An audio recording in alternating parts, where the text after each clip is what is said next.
First thing today, we want to check the content questions on page 131. So we'll quickly run through these. We need to have enough time to finish our look at the War for Independence. So I'll give you the answers quickly. Check your the answers you have on your paper. Number one. But first, is there anyone who did not do it? All right, number one. What did the committees of correspondence provide to the colonies? They provided information, mostly.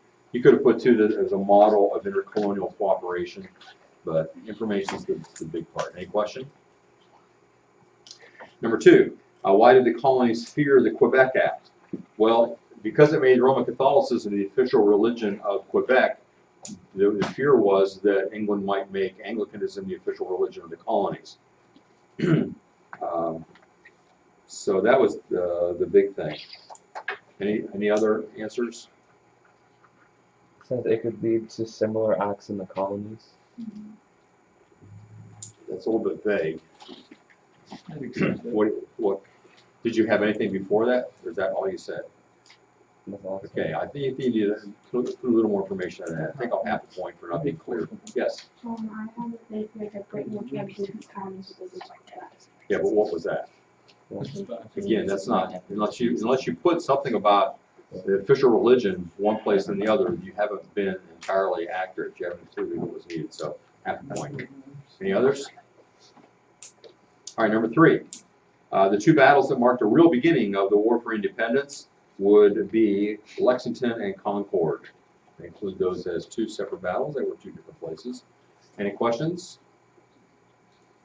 And since there are two battles, we'll give you 2 points on that. Number four, why were the battles of Bunker Hill and Guilford Courthouse empty victories for the British?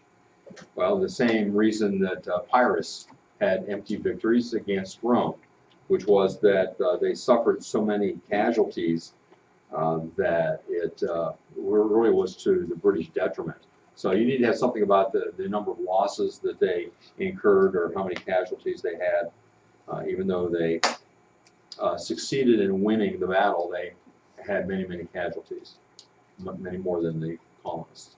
Any question about your answer? Number five, put these acts in order. This is going to be an all or nothing. If one thing is out of order, you just miss the point, rather than trying to figure out, give you 5 points or whatever, and figure out if one's out of order or the rest of in order. So it's going to be an all or nothing kind of thing. So the correct order is the Declaration of American Rights, followed by appointment of George Washington as Commander-in-Chief, followed by Olive Branch Petition, followed by Declaration of Independence. Anybody need that repeated? All right, so if you have one thing out of order, it's just, you just missed the question. If you have them all in order, it's just 1 point. All right, number six. In what way did Howe's decision to attack Philadelphia eventually work to the advantage of the Americans?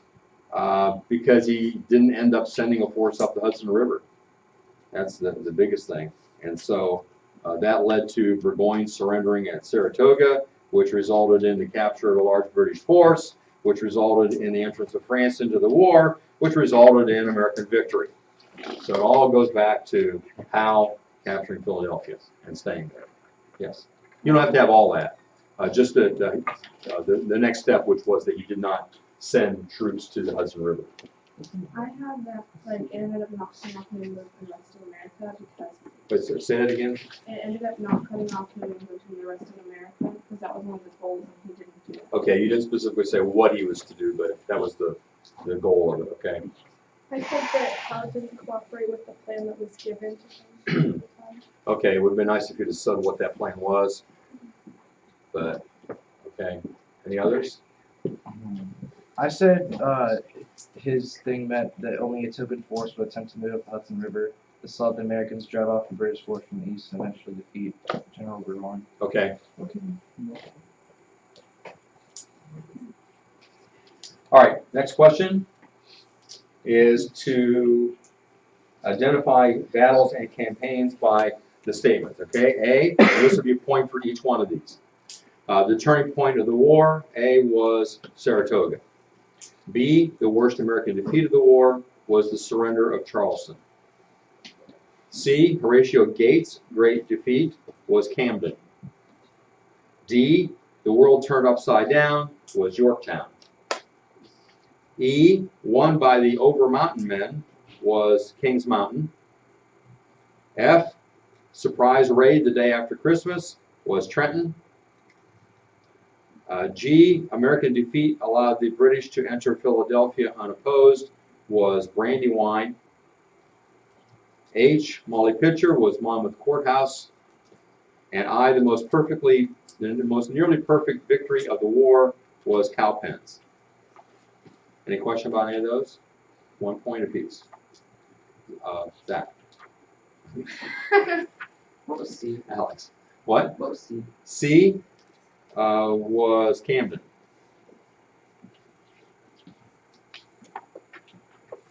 All right, number 8. Who led the initial American attack at the Battle of Monmouth? That was Charles Lee. Not very well, but he's the one that started. Number 9. The 3 main theaters of the Revolution were the East, the South, and the West. Which of these was characterized almost entirely by guerrilla warfare? You should have had for that the West.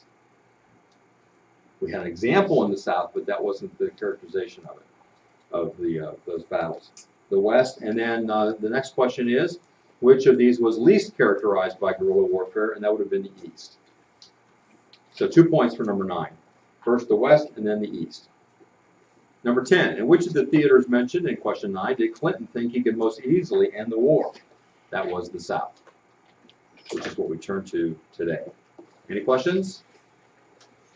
There are 20 points altogether, so put the number of points you have off at the top and give it to me. I'll record them, and if you'd like to collect them this afternoon sometime, you may do so. Pass them up to the front, please. Make sure you have a number that you missed at the top circled so I can find it easily.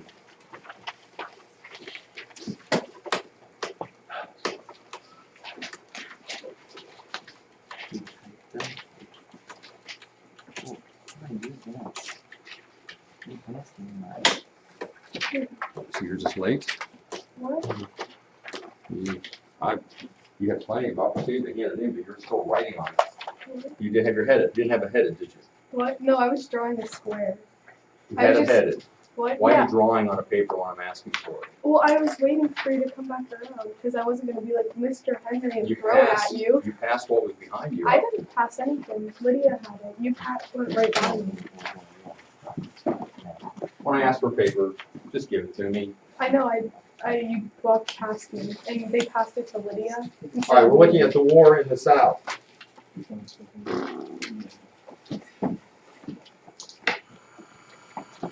You know about the new plan. We talked about it, I think, briefly. You've read about it. The South was largely ignored during much, thank you, Brady, during much of the war.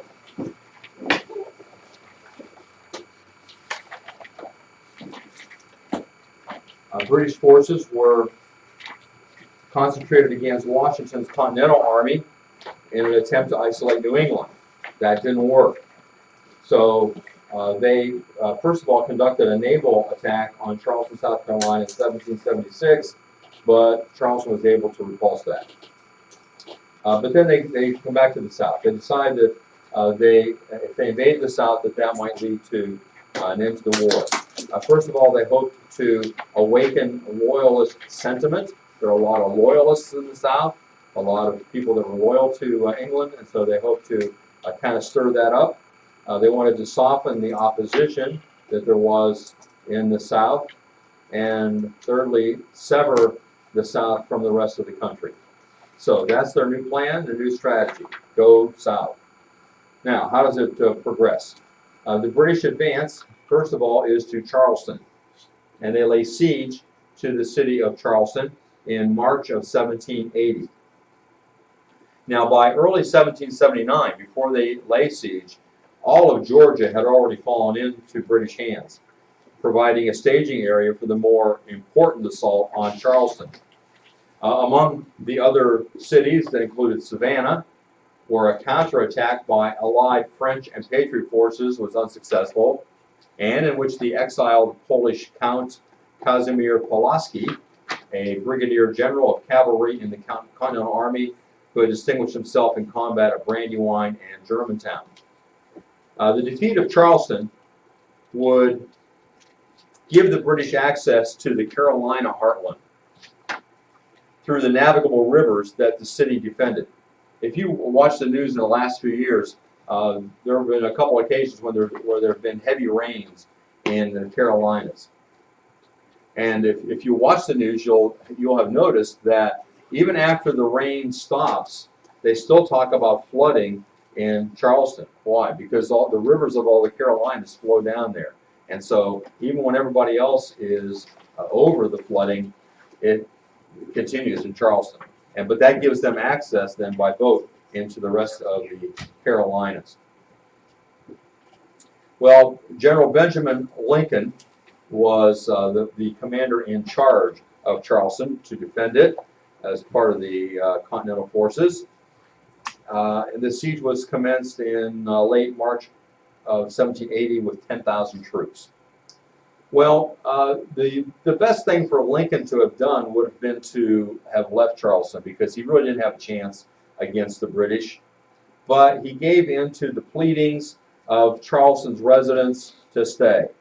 And some have said it was the Southern ladies of Charleston said, "Oh, please, Mr. Lincoln, won't you stay and defend us, defend our honor," you know, things like that. And so he stayed with all his troops, and that was a big mistake because he ended up surrendering all of his troops of 5,000 because he had kept them there in the city instead of going out away from the city to fight another day. He was outnumbered 2-1. His supply lines were cut by the British cavalry under Tarleton. And this was America's worst defeat of the war, as you know. His entire force surrendered. All right, any questions about Charleston and what happened there? All right, next we move to Camden. The command of the British Army was given to General Charles Cornwallis as Clinton departed for New York. Clinton said, well, this is pretty easy stuff down here in the South. We just captured Charleston. Okay, I'm going to go on back to New York where it's more of a cultured city. I'm going to go there. Cornwallis, you just kind of keep going and take care of things down here.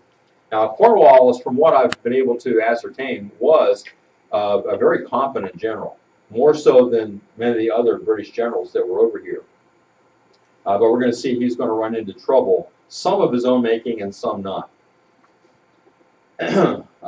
Cornwallis's directions were to conquer the Carolinas. Well, the American forces were being led by a new commander now, General Gates, who was widely hailed as the hero of Saratoga. Based on whose report? His own, yeah. Who really was the hero of Saratoga? Benedict Arnold, right. Well, Gates, because everybody thought he was a hero, so he's given command of these forces in the South. News of the British advance through South Carolina brought about 3,000 Continentals and militia led by General Horatio Gates. The two armies, it's kind of humorous. They're marching toward one another, but during the night they're both still marching, and they don't see each other and begin passing each other on the road before they realize, hey, in the dark, I think that looks like a British soldier over there, whatever. And so then the fight begins. Kind of a strange thing. During the battle, the Patriot lines broke, and American soldiers went into full retreat. Now, there's a really interesting story here about a guy by the name of Peter Francisco. He was 6'6", 260 pounds. Now, remember, in a day when most men were about 5'4", 5'6", this guy was really big. And he and a few others tried to stem the tide, but eventually they were caught in the chaos. A British dragoon on horseback approached Francisco, his weapon poised to kill him. "Surrender or die," he shouted. Francisco responded, "Oh, my gun, it isn't even loaded," as he cautiously stood up and extended the musket toward the British soldier. Sorry, as I was moving my notes, it jumped. What happened next? Oh.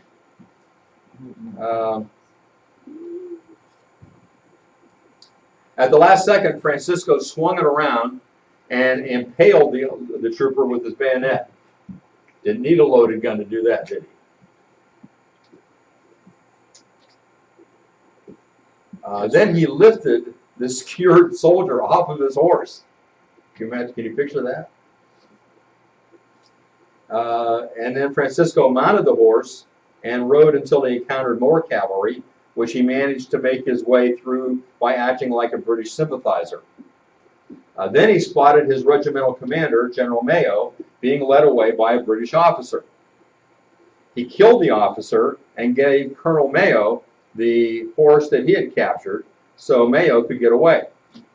A second act of heroism at that battle was recognized by the United States Post Office in 1975 with a stamp commemorating Francisco's incredible strength and valor. In the midst of the Patriots' retreat in one battle, Francisco noticed a cannon carriage stuck in the mud. Knowing it would be vulnerable to falling into the hands of the British, he hoisted the 1,100-pound barrel onto his shoulder and carried it to safety. Washington was quoted as saying about Francisco, "Without him, we would have lost two crucial battles, perhaps the war, and with it our freedom. He was truly a one-man army." But most of the soldiers followed Gates into retreat as he was running away also.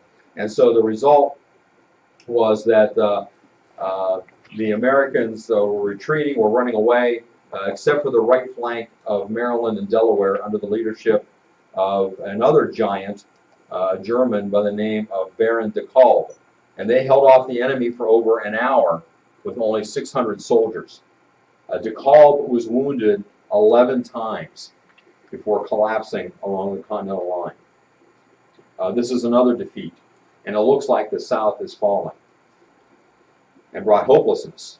Well, among that hopelessness, there was some hope brought by the exploits of Francis Marion, who was given the nickname Swamp Fox. Marion led a small motley crew of South Carolinians in the British-occupied Low Country of South Carolina.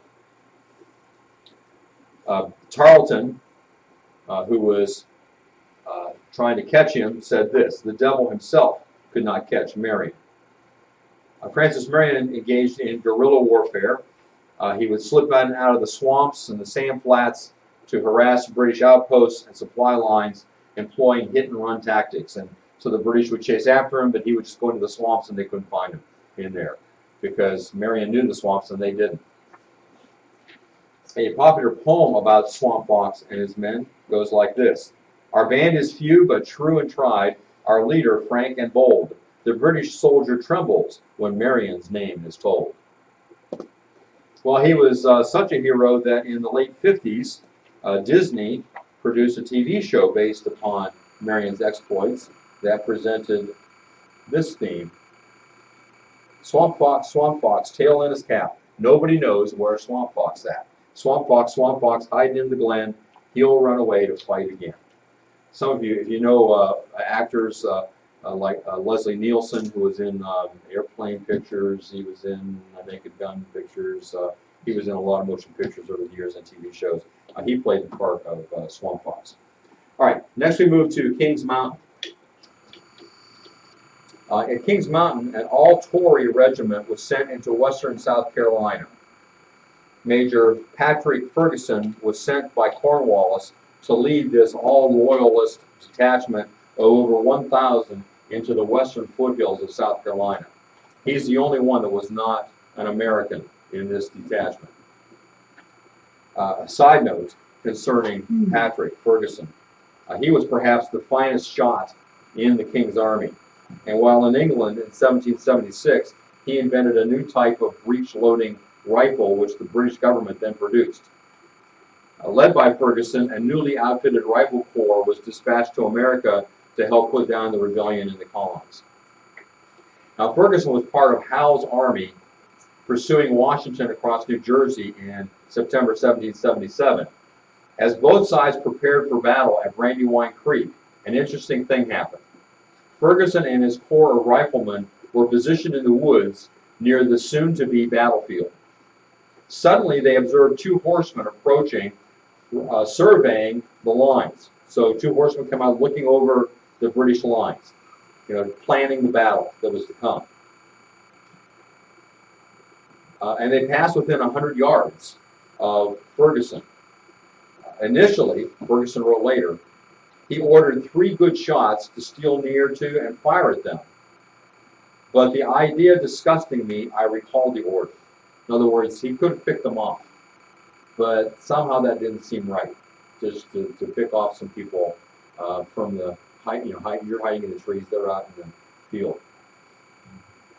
And he then came out of hiding, and approaching the first of the two, called out to him. The rider stopped and looked at Ferguson, and then proceeded on. Ferguson continued. I again drew his attention and made signs to him to stop, leveling my piece at him, but he slowly cantered away.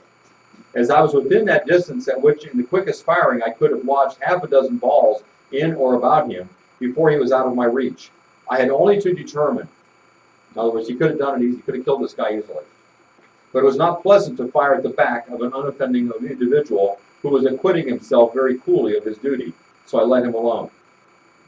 Well, that night, after the battle of the day in which Ferguson himself had been wounded, he learned from a wounded rebel officer that the riders had been Washington and Lafayette. Could have been killed right there. Well, the over-the-mountain men in Carolinas were warned, and Ferguson warned the inhabitants of them if they did not desist from their opposition to British arms and take protection under his standard, he would march his army over the mountain, hang their leaders, and lay their country waste with fire and sword. Now, one thing that you don't want to do is tell over-the-mountain men what to do. They have a tendency to say, oh yeah, well, I'm going to do what you said not to do, even if I don't want to do it. And that's what they did. So they resisted the British, so this regiment of loyalists came over the mountain to come after them. Well, I have to go a little more quickly here. So a battle ensued there on Kings Mountain. The colonists were successful. The British kind of got themselves into a place where they were in a little valley where the mountain was around, and so the colonists were able to fire down at them and were able to kill many of them and capture many of them as well, including Ferguson. Ferguson was killed at the battle. He was so highly respected by not only the loyalists but by the colonists for his gentlemanly behavior, for his bravery, that the colonists actually put a monument there at Kings Mountain to Ferguson. The result was that Gates was replaced by Nathaniel Greene. Cowpens is the next battle, and we have a new general. Gates, of course, having run away before this. Washington had informed Congress they needed to replace Gates, and so they brought down Nathaniel Greene from Rhode Island, who was called the Fighting Quaker. He arrived at the winter headquarters and improved the army that he found. They had been very ill-equipped and demoralized, and he was reinforced by Colonel Henry Lighthorse Harry Lee, the father of Robert E. Lee, and his fast-moving legion of 300 men. Greene's strategy was to divide in order to conquer. Being outnumbered, Greene divided his army further, sending some south under General Daniel Morgan, hoping that Cornwallis would also divide his force to chase him. Tarleton chased Morgan, and they clashed at Cowpens. And at Cowpens, so let's see if there's more.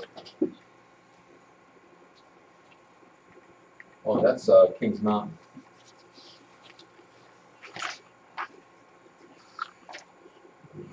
Here we go, it's Cowpens.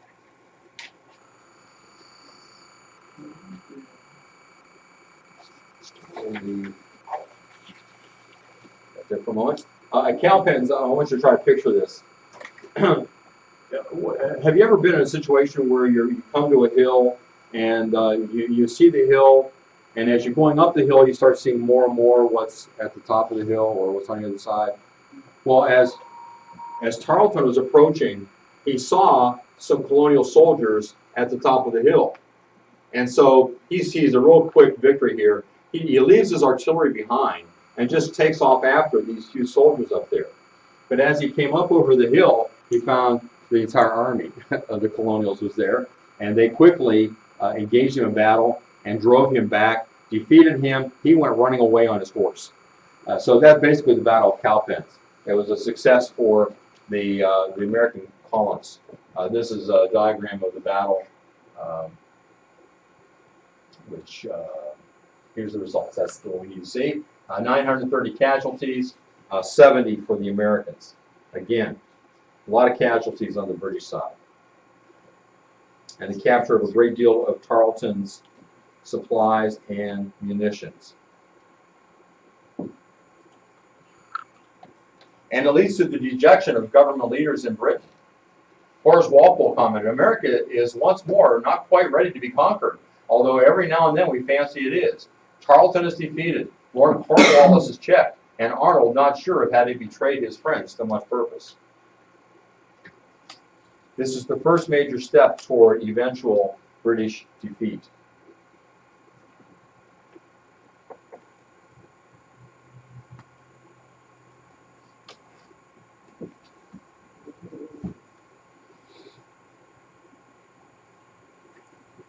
Don't try to write that whole quote down. Just get the basics.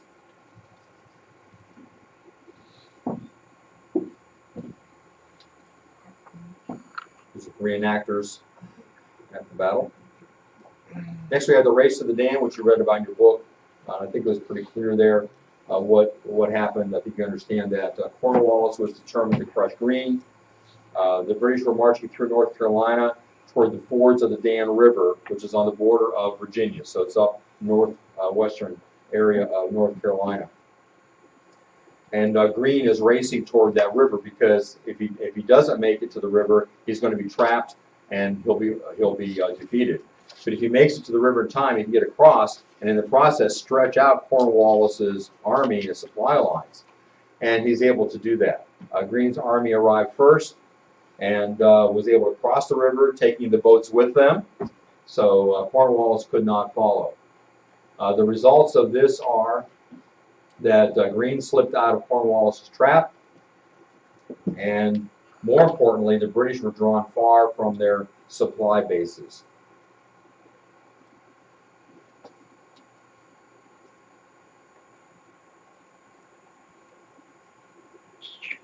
That brings us next to Guilford Courthouse. Greene recrossed the Dan River in mid-March and lured Cornwallis by Light Horse Harry Lee's strike and fake retreat. So drew Cornwallis away once again. In a letter home from a major, we'll skip over that. The results of this the Battle of Guilford Courthouse was it was a British victory, but they lost a fourth of their men. So once again, when the British win, they lose because they lose so many men. Next, Greene was still at large, and the British were forced to march north because their supplies were so strung out. They had to march north to Wilmington, North Carolina to get some supplies. And then they were planning to go from North Carolina to Virginia to get some ships and go back to New York. Ships that were promised by Clinton. Clinton said, I'll have some ships there to help you and then to transport you to New York. Those ships did not arrive, which we'll find out in a minute.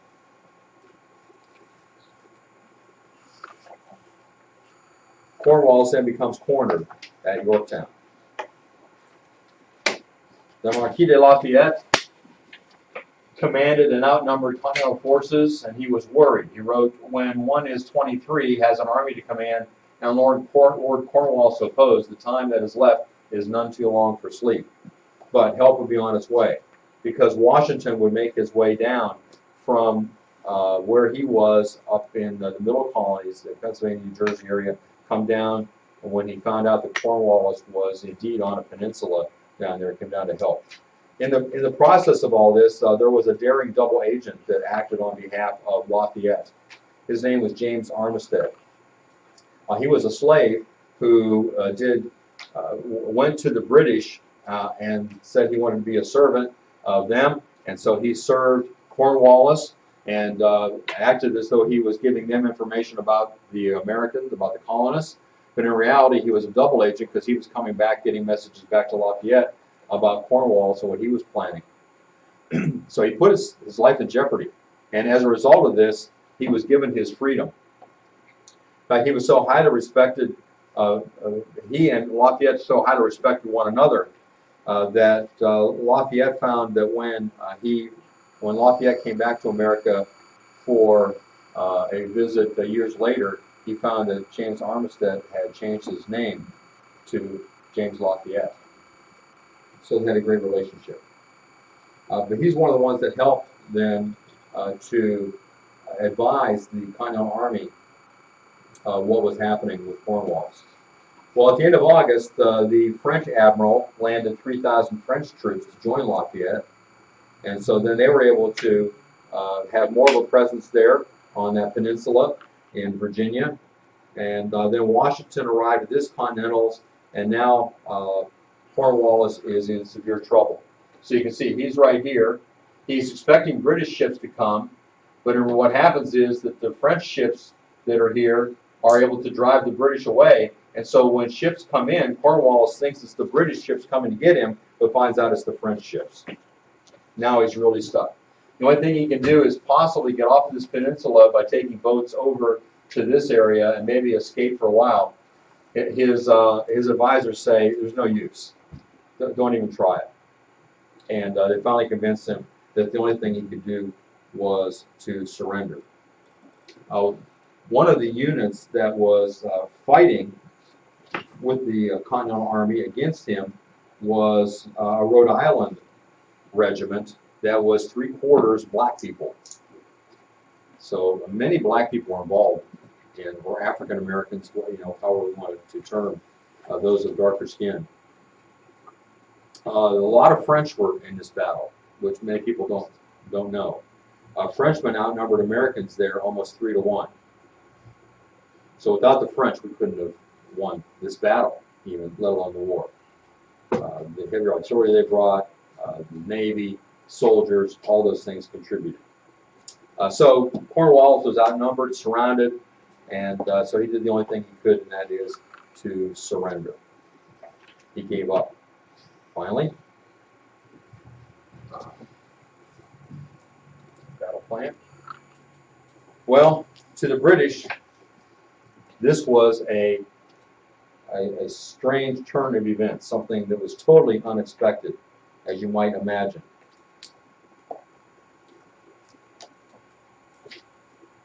And so the British band played a song, a tune that they all knew. The name of the tune was "The World Turned Upside Down," because it really did seem that way to them. Well, it was customary at a surrender for the commanding general of one army to give his sword to the commanding general of the other army.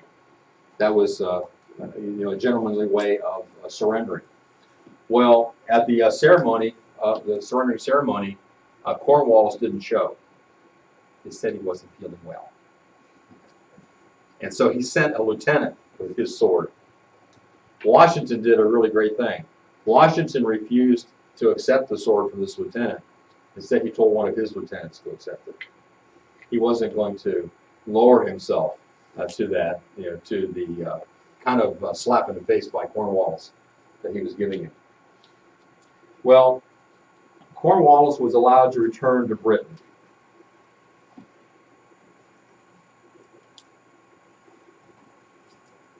Well, there's about the result. The result is he surrendered, and insulted the Washington by sending a subordinate with his sword. Here's another painting of Washington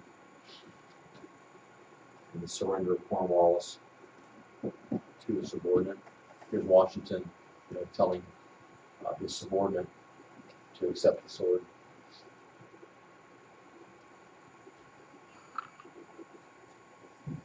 And this is the document signed by Cornwallis. On October 20th, this took place October 19th. The next day, General Washington called for a service to give thanks for the British surrender the day before. Said this: the Commander-in-Chief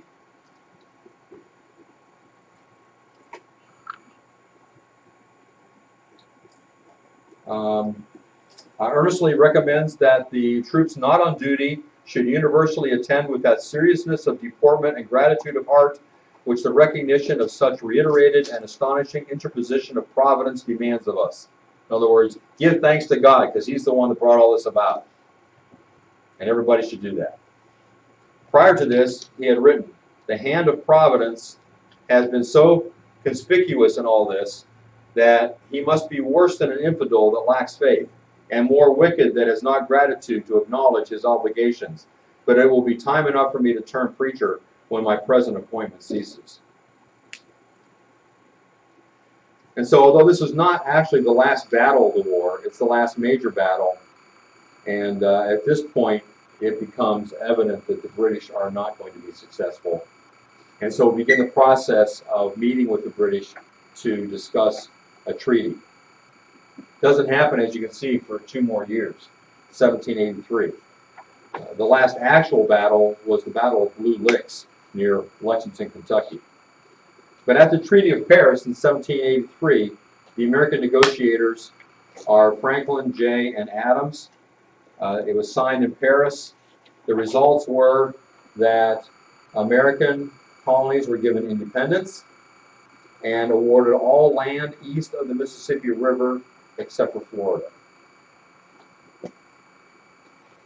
So as a result of the treaty, we got all of this land right here and our independence.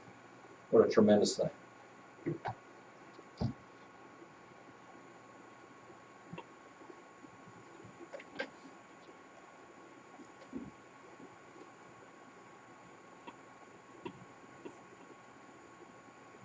Got it?